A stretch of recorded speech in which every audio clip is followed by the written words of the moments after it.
민수기 14장 11절에서 25절 말씀입니다. 민수기 14장 11절에서 25절 말씀 함께 찾으신 줄 알고 같이 교독하겠습니다. 여호와께서 모세에게 이르시되 이 백성이 어느 때까지 나를 멸시하겠느냐? 내가 그들 중에 많은 이적을 행하였으나 어느 때까지 나를 믿지 않겠느냐? 내가 전염병으로 그들을 쳐서 멸하고 내게 그들보다 크고 강한 나라를 이루게 하리라. 모세가 여짜오되 여호와께 여짜오되 애굽인 중에서 주의 능력으로 이 백성을 인도하여 내셨거늘 그리하시면 그들이 듣고 이 땅 거주민에게 전하리이다. 주 여호와께서 이 백성 중에 계심을 그들도 들었으니 곧 주 여호와께서 대면하여 보이시며 주의 구름이 그들 위에 섰으며 주께서 낮에는 구름 기둥 가운데에서 밤에는 불 기둥 가운데서 그들 앞에 행하시는 것이니이다. 이제 주께서 이 백성을 하나같이 죽이시면 주의 명성을 들은 여러 나라가 말하여 이르기를 여호와가 이 백성에게 주기로 맹세한 땅에 인도할 능력이 없었으므로 광야에서 죽였다 하리이다. 이제 구하옵나니 이미 말씀하신 대로 주의 큰 권능을 나타내옵소서. 이르시기를 여호와는 노하기를 더디하시고 인자가 많아 죄악과 허물을 사하시나 형벌 받을 자는 결단코 사하지 아니하시고 아버지의 죄악을 자식에게 갚아 3, 4대까지 이르게 하리라 하셨나이다. 구하옵나니 주의 인자의 광대하심을 따라 이 백성의 죄악을 사하시되 애굽에서부터 지금까지 이 백성을 사하신 것 같이 사하시옵소서. 여호와께서 이르시되 내가 내 말대로 사하노라. 그러나 진실로 내가 살아있는 것과 여호와의 영광이 온 세계에 충만할 것을 두고 맹세하노니 내 영광과 애굽과 광야에서 행한 내 이적을 보고서도 이같이 10번이나 나를 시험하고 내 목소리를 청종하지 아니한 그 사람들은 내가 그들의 조상들에게 맹세한 땅을 결단코 보지 못할 것이요 또 나를 멸시하는 사람은 한 사람도 그것을 보지 못하리라. 그러나 내 종 갈렙은 그 마음이 그들과 달라서 나를 온전히 따랐은즉 그가 갔던 땅으로 내가 그를 인도하여 드리리니 그의 자손이 그 땅을 차지하리라. 아말렉인과 가나안인이 골짜기에 거주하나니 너희는 내일 돌이켜 홍해 길을 따라 광야로 들어갈지니라. 아멘.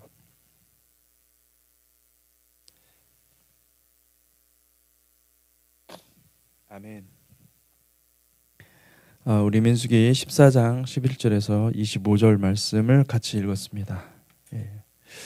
이스라엘의 그 원망과 불평은 극에 달했습니다. 그래서 하나님께서 이제 보다 못해서 이제 하나님께서 등장하셔서 칼을 빼신 거죠. 칼을 빼셔서 말씀하십니다. 여러분 하나님이 이렇게 등장할 때는 참으로 무섭습니다. 우리가 정말 그 하나님의 인내의 한계를 테스트하지 않는 그런 성도들이 되시기를 축복합니다. 아멘. 우리가 하나님께 원망과 불평을 직접 하나님께 가서 이렇게 늘어놓는 것은 하나님께서 기뻐하십니다. 왜냐하면 우리의 연약함을 아십니다. 하나님은 우리의 연약함을 아시고 또 우리가 마음속에 원망과 불평이 생기는 것도 아십니다. 하나님께서. 근데 다만 그것을 하나님을 만약에 믿는다면은 하나님을 의지하고 하나님께서 그 원망과 불평의 대상이 되는 그 원인을 하나님께서 해결해 주실 것이라는 그 마음으로 하나님 앞에 나아갈 수 있는 것입니다. 아멘. 그래서 우리가 이 원망과 불평을 하나님께 가져가는 것은요, 믿음입니다. 믿음이 있기 때문에 그것도 가져가는 것이지, 믿음이 하나님에 대한 믿음이 없으면은 원망과 불평을 그냥 사람들한테 해버리는 거예요. 그죠? 근데 하나님을 내가 믿기 때문에, 신뢰하기 때문에, 하나님을 사랑하기 때문에 그렇게 가지고 와서 하나님 앞에 원망과 불평을 늘어놓는 것이죠. 근데 이 백성들은, 이스라엘 백성들은 원망과 불평을 하나님께 가지고 가기보다는 그것을 하나님께서 구별하여 세우신 모세와 아론에게 쏟아 부은 것이죠. 이것은 백성의 지도자 모세와 아론에 대한 공격일 뿐만 아니라 실제로는 이들이 대표하는 이스라엘 자손 전체 회중에 대한 공격 플러스 하나님 자신을 공격하는 것입니다. 하나님 자신을. 하나님을 불신하고, 그러니까 하나님께 대해서 우리가 원망과 불평을 막 늘어놓을 수는 있죠. 그런데 하나님을 불신하는 것은 다른 문제입니다. 하나님을 아예 없는 것처럼 취급하는 겁니다. 하나님을 불신하는 것은 하나님을 대적하는 것이고 하나님을 공격하는 것이죠. 여러분, 우리가 얼마나 잘해야 되겠습니까? 우리 신앙생활을 할 때 여러분, 뭐 얼마든지 원망과 불평 생길 수 있고 누구나 다 있습니다. 그런데 여러분이 정말로 신뢰하는 분은 하나님이시잖아요. 그럼 하나님께 가지고 가서 그것을 다 내놓고, 우리 주님은 바다 같은 분이기 때문에 다 받아주시고, 그리고 우리를 청소해 주시는 분이시죠. 근데 그거를 믿고 하나님 앞에 나아가시기를 바랍니다. 아멘. 그래서 그렇게 하면 주님께서 은혜를 부어주시는 거예요. 주의 은혜를 통해서 우리가 정결케 되고 깨끗게 될 때, 그래 다른 사람들도, 우리는 할 수 없지만 우리는 한계가 있으니까, 인간이잖아요. 그러니까 한계가 있으니까 할 수 없지만은, 그렇지만 주님이 청소해 주면 다른 사람의 죄악과 다른 사람의 그 연약함을 우리가 섬겨줄 수 있다는 것입니다. 할렐루야. 그래서 우리가 주님을 의지하고 주님을 신뢰하라. 여러분, 하나님 나라는요, 이 겉으로 드러나는 모습이 아니에요. 우리의 생각과 우리의 내면, 그것이 하나님 앞에 서 있느냐, 항상 하나님께 가지고 가느냐, 이 가장 중요한 거예요. 겉으로 볼 때, 사람이 볼 때 아무리 뭐 종교생활 잘하고 사람들 앞에서 선한 모습을 보인다 하더라도 그 속이 만약에 다 문드러져 있으면은 이건 뭐 어떻게 하겠습니까? 이건 신앙이 아니거든요. 하나님 앞에서는 속이 보이는 거예요. 우리 겉은 별로 중요하지 않아요, 사실은. 겉과 속이 같아야 되는데 인간의 모습은 항상 보면 겉과 속이 다르거든요. 겉은 멀쩡한데 속은 다 그냥 썩은 거예요. 다 문드러져 있고 상처 투성이고. 주님은 이 속을 해결해 주기를 원하시고 이 마음 속을 치유해 주기를 원하시는데 절대 그걸 가지고 않는 거죠, 하나님한테. 왜요? 그 마음 속에는요, 하나님을 믿지 못하는 마음이 있습니다. 결국은 하나님이 우리를 치유하고자 하는 것은 뭐냐면은 사탄이 만들어 놓은 거예요, 그게.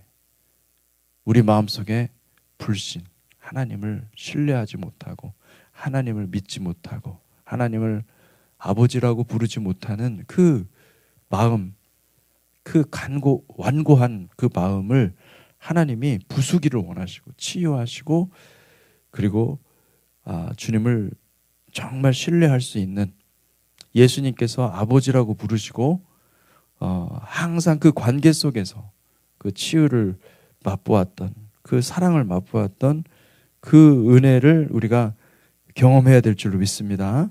아멘.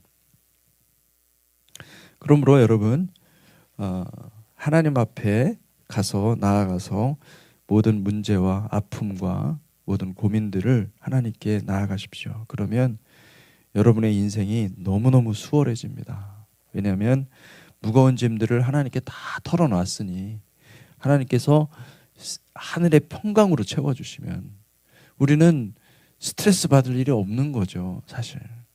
그러니까 여러분, 우리 주님의 이름은 상담자잖아요. 상담자라는 것을 믿으시고, 여러분, 인간의 어떤 상담자에 의존하지 마시고 하나님께 의존하십시오. 왜 하나님이 우리에게 그런 원망과 불평이 될 만한 일들을 우리 앞에 놓느냐? 그것은 무엇이냐면 그것 가지고 하나님께 가지고 가라. 할렐루야. 하나님께 가지고 가면 하나님이 어떤 분인지를 알게 해주시거든요. 뭐 하나님이 어떤 분인지 알게 되므로 내가 하나님에 대한 지식, 하나님의 지식이 쌓여가는 거예요. 그러면 다른 사람들이 하나님이라고 아버지라고 부를 때 그 하나님이 들으시는 그 뭐라 그럴까요? 그 반응 속도, 그거하고 하나님을 아는 사람이, 하나님을 경험한 사람이 부르는 그 아버지의 그 이름의 무게는요 완전히 달라요.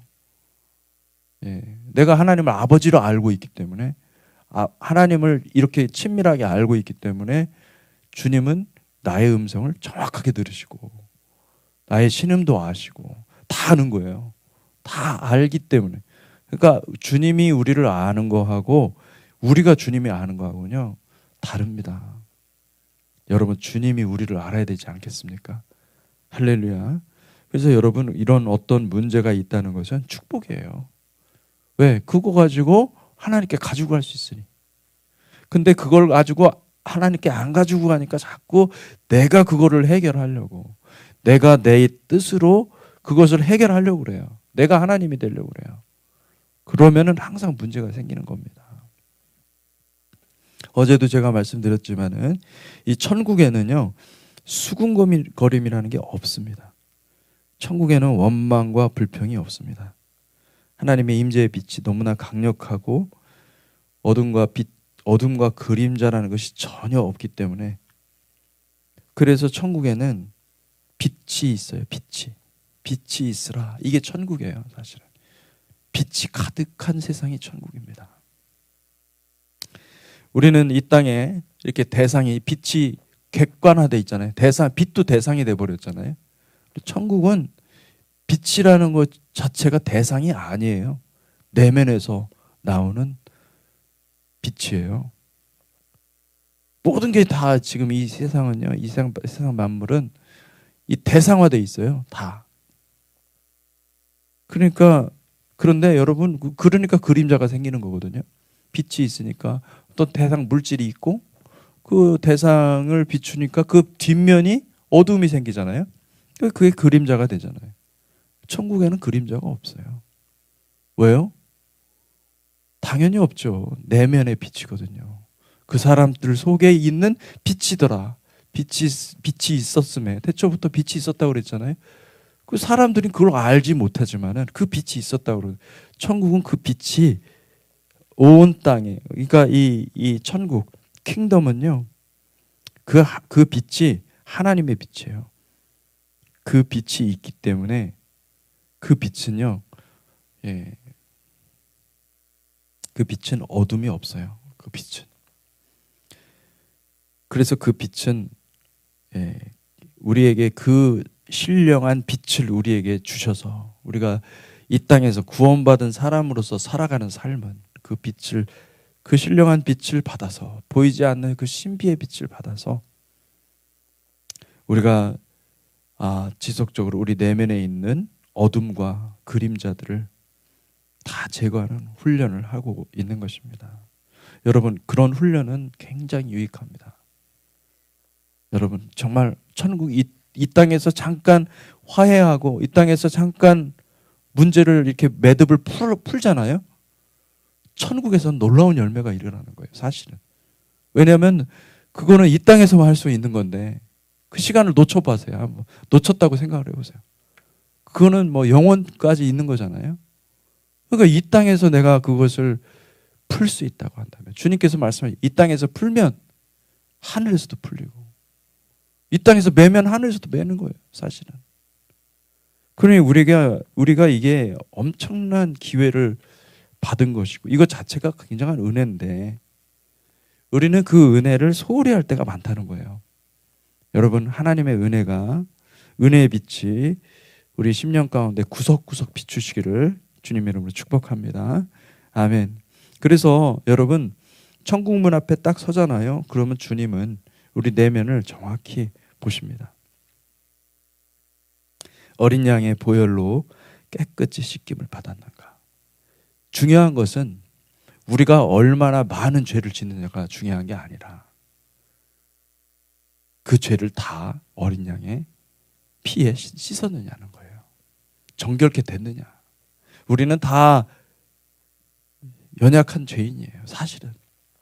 그러니까 주님도 아시는 거죠. 주님도 아시기 때문에 우리를 위해서 어린 양을 보내셨고, 그 어린 양을 희생함으로써 그 피로 우리를 정결케 하시기 위해서 그 희생을 감당하셨다. 그걸 우리가 아는 것이기 때문에 여러분, 어린 양의 보혈로 지속적으로 씻으시기를 축원합니다. 아멘. 그 천국 백성은요, 그렇게 씻고 나면, 어린 양의 피로 우리의 영혼을 씻으면 천국에서 열매를 낼 것입니다. 그래서 주님은 너무 정확하게 아는 거죠. 그 열매를 맺는 사람들을 아는 것이고, 근데 그것을 어린 양의 피를 씻지 않으면 우리는 자연스럽게 무슨 열매를 내냐? 지옥의 열매를 냅니다. 지옥의 열매를. 이 땅에서 나오는 그런 겉사람의 모든 것들을 가지고 할 수 있는 것은 그것의 총합은 뭐냐면 지옥의 열매예요. 안타깝지만 자기 의이고, 자기 의의 열매고, 하나님 앞에서는 우리의 의가 없습니다, 사실은. 그런데 그 불의한 자기 그 모습을 내는 그 열매밖에 안 됩니다. 우리의 영혼을 관리해야 됩니다. 우리의 영혼을 치유해야 됩니다. 우리의 영혼에, 내 영혼에 에덴을 선포하고 하나님의 기쁨에 잠근 동산이 되도록 기도하십시오. 멸망의 자식이 되지 마시기 바랍니다. 여러분, 멸망의 자식이 되면 자기뿐만 아니라 그 주변의 많은 사람들에게도 그 지옥의 냄새, 지옥에서부터, 그 무저갱에서부터 나오는 그 연기 같은 그 어둠의 그 냄새들만 풍기기 때문에 가까이 하는 사람들까지도 사실은 지옥으로 끌고 가는 거예요. 참 무서운 겁니다. 고린도후서 6장 14절에서 18절 말씀. 너희는 믿지 않는 자와 멍에를 함께 매지 말라. 의와 불법이 어찌 함께하며 빛과 어둠이 어찌 사귀며 그리스도와 벨리알이 어찌 조화되며 믿는 자와 믿지 않는 자가 어찌 상관하며 하나님의 성전과 우상이 어찌 일치가 되리요. 우리는 살아계신 하나님의 성전이라. 이와 같이 하나님께서 이르시되 내가 그들 가운데 거하며 두루 행하며 나는 그들의 하나님이 되고 그들은 나의 백성이 되리라. 그러므로 너희는 그들 중에서 나와서 따로 있고 부정한 것을 만지지 말라. 내가 너희를 영접하여 너희에게 아버지가 되고 너희는 내게 자녀가 되리라. 전능하신 주의 말씀이니라 하셨느니라. 이거를 오해하면 안 됩니다. 우리가 오해하면은 전혀 믿지 않는 사람들한테 복음을 전하는 것조차도 어려운 거예요. 이 말씀은 믿지 않는 자와 멍에를 함께 하지 말라. 이 말은 뭐냐면은 이 불신자, 그러니까 지금 아직 주님의 복음을 받지 않은 사람들과 멍에를 함께 하지 말라, 이런 얘기가 아닙니다. 그런 얘기가 아니라 이거 정말 오해가 많은 성경 구절이거든요. 여러분, 어떤 사람은 하나님을 알고도 반역의 길로 간 사람들이 있는 거예요. 그런 사람하고는 여러분 정말로 대화도 하지 말으셔야 돼요. 왜냐하면 그 사람 때문에, 그러니까 여러분 그 사람 때문에 여러분들이 같이 타락하게 됩니다. 그걸 얘기를 하는 거예요. 무슨 말씀인지 이해가 되세요? 이런 경우가 있습니다, 실제로. 적그리스도가 불신자잖아요, 그죠? 짐승이 불신자잖아요. 그런데 그 사람과는 함께할 수 없는 겁니다.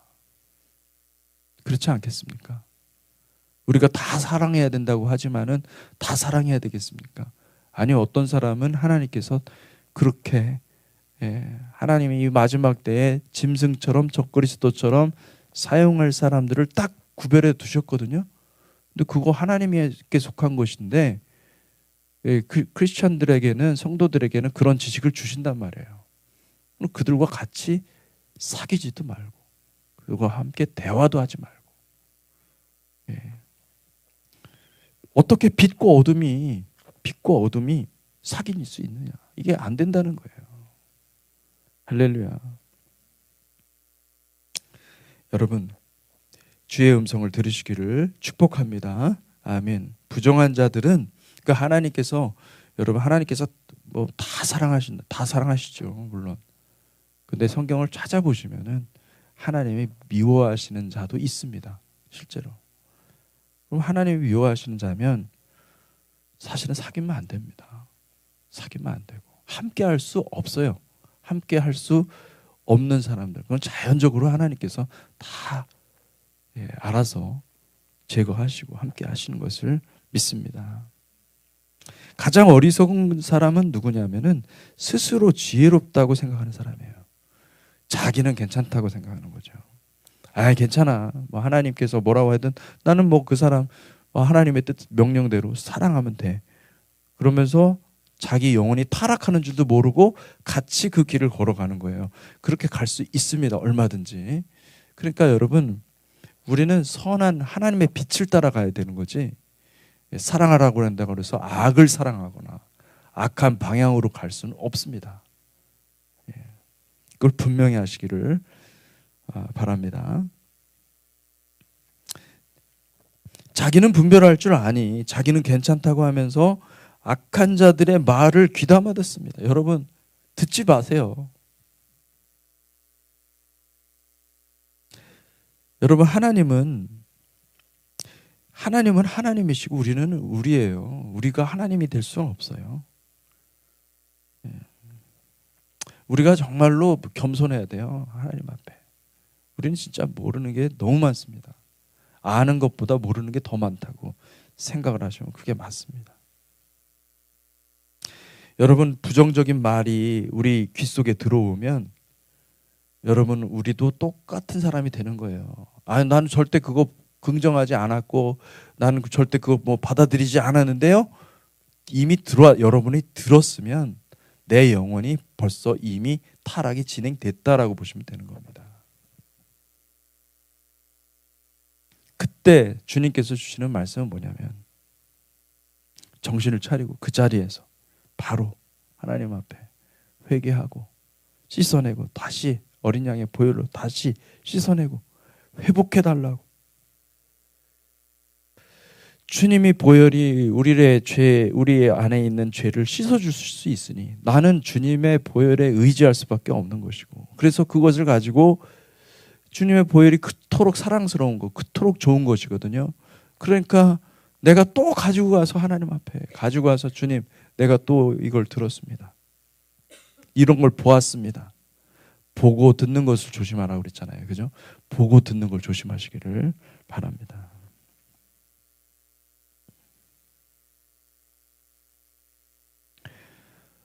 우리에게 상담자를 주셨다고 그랬어요. 주님은 상담자거든요. 성령님은 보혜사, 성령님은 상담자. 우리를 돕는 분이신 거예요. 하나님은, 성령님은. 그래서 그 성령님께 의지하고 갈 때에 여러분의 얼굴빛이 주님의 얼굴빛으로 변화될 줄로 믿습니다. 아멘. 여기 보니까 이제 주님께서 모세에게 나타나셔서 이 백성이 어느 때까지 나를 멸시하겠느냐, 내가 그들 중에 많은 이적을 행하였으나 어느 때까지 나를 믿지 않겠느냐, 내가 전염병으로 그들을 쳐서 멸하고 내게 그들보다 크고 강한 나라를 이루게 하리라. 주님의 의지이죠. 주님께서 어떻게 하시겠다는 거예요? 주님께서 이거 진멸해버리고 다 심판해버리고 그냥 모세 너 하나만 있으면 돼. 내가 너를 통해서 그냥 백성들 새로 만들 수 있어. 내가 누구야? 하나님이잖아. 내가 다 할 수 있어. 주님이 이렇게 말씀하시는 거예요. 얼마나 화가 났습니까? 여러분 잘 생각해 보면요, 이 참 기가 막힌 거예요. 이게 하나님이 하실 얘기가 아닌데, 이 모세가 할 수 있는 얘기를 하나님이 하시는 거예요. 그러니까 이심전심인 거예요. 하나님은 모세의 마음이 되어 있고 모세는 하나님의 마음이 되어 있는 거예요. 이게 뭡니까? 이게 기도의 깊은 자리에 들어가면은 마치 성부, 성자, 성령께서 서로 사랑하듯이 서로 하나가 되어서 모든 것이 그냥 상통하는 거죠. 그러니까 이 모세는 아버지의 입장을 아는 거예요. 하나님의 마음을 아는 거 너무 아니 하나님 얼마나 안타깝고 하나님 얼마나 분에 차 있으면 저런 소리를 하실까? 저런 말씀을 하실까? 그러면서 모세가 또 뭐라고 그러냐면은 모세가 13절에 보면은 모세가 여호와께 여짜오되 애굽인 중에서 주의 능력으로 이 백성을 인도하여 내셨거늘 그리하시면 그들이 듣고 이 땅 거주민에게 전하리이다.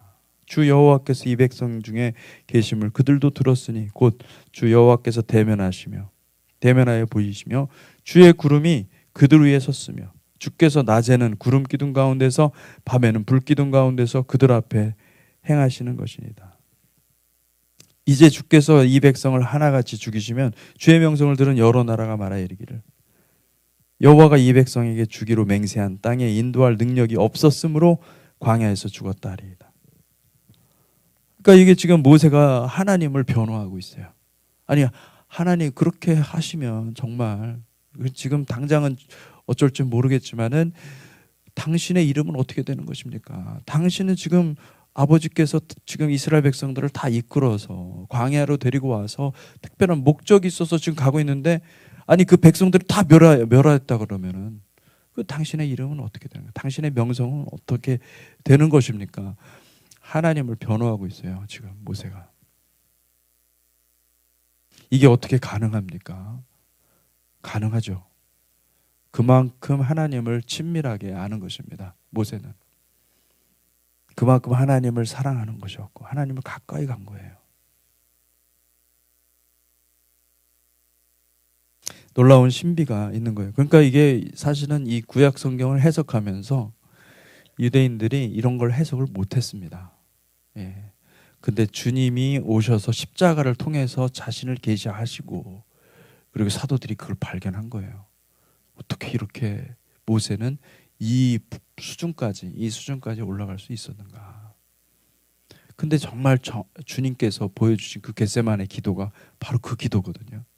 예, 그 기도를 하셨고 그 기도를 통하여서 우리에게 아버지의 사랑을 접근할 수 있는 유일한 길이 십자가구나. 그것을 가르쳐 주시는 것을 알 수가 있습니다. 27절 이제 구하옵나니 이미 말씀하신 대로 주의 큰 권능을 나타내옵소서. 이르시기를 여호와는 노하기를 더디하시고 인자가 많아 죄악과 허물을 사하시나 형벌 받을 자는 결단코 사하지 아니하시고 아버지의 죄악을 자식에게 갚아 3, 4대까지 이르게 하리라 하셨나이다. 여러분 이 노하기를 더디하신다. 여호와께서는요 노하기를 더디하시거든요. 근데 그 인내가 엄청나십니다. 하나님은. 근데 하나님의 인내가 그렇게 많으시다면 여러분 우리에게 정말 가르쳐주고 싶은 것이 무엇일까요? 인내인 거예요. 인내가 열매를 내는 거예요. 인내는 베이스 같은 거예요. 바닥. 그러니까 인내를 우리에게 훈련시키고자 하는 거예요. 사실은 아버지의 성품은요 인내예요. 성령의 열매 가운데서도 오래 참음이 있잖아요. 근데 가장 근본적인 게 인내였던 거예요. 아버지예요. 인내. 그 오래 참음과 인내, 기다림. 그요 우리가 광야로 들어가면은 가장 중요하게 배우는 과목이 무엇이냐? 인내입니다. 인내. 기도도 깊어지면 깊어질수록 주님은 인내를 가르쳐 주시기를 원하시는 거고 주님이 그 인내 그 긴 광야를 통과해야만 그 시간이 많이 필요한 거거든요. 그 인내를 통과하고 나오는 그 결실이 있어요. 그거는 정말 어마어마한 겁니다. 사실은. 그게 아버지의 성품이거든요. 아버지의 성품을 우리에게 알기를 원하시는 거죠. 기도를 통해서. 여러분 그런 은혜가 있기를 축복합니다. 기도하겠습니다. 하나님 아버지 우리를 사랑하시기 때문에 우리를 인내로 우리를 참으시고 또 사랑으로 우리를 끝까지 붙잡아 주시는 하나님 감사합니다. 하나님 주님의 인내가 없었다고 한다면 아버지의 인내가 없었다고 한다면 우리는 다 진멸되었을 것입니다. 아버지, 주께서 인내하셨기 때문에 우리가 구원받을 수 있었고, 그 주님의 인내를 우리에게 가르쳐 주기를 원하시는 하나님. 하나님, 우리가 인내를 통과하게 하여 주시고 인내를 배울 수 있도록 축복하여 주시옵소서. 예수 그리스도 이름으로 기도했습니다. 아멘.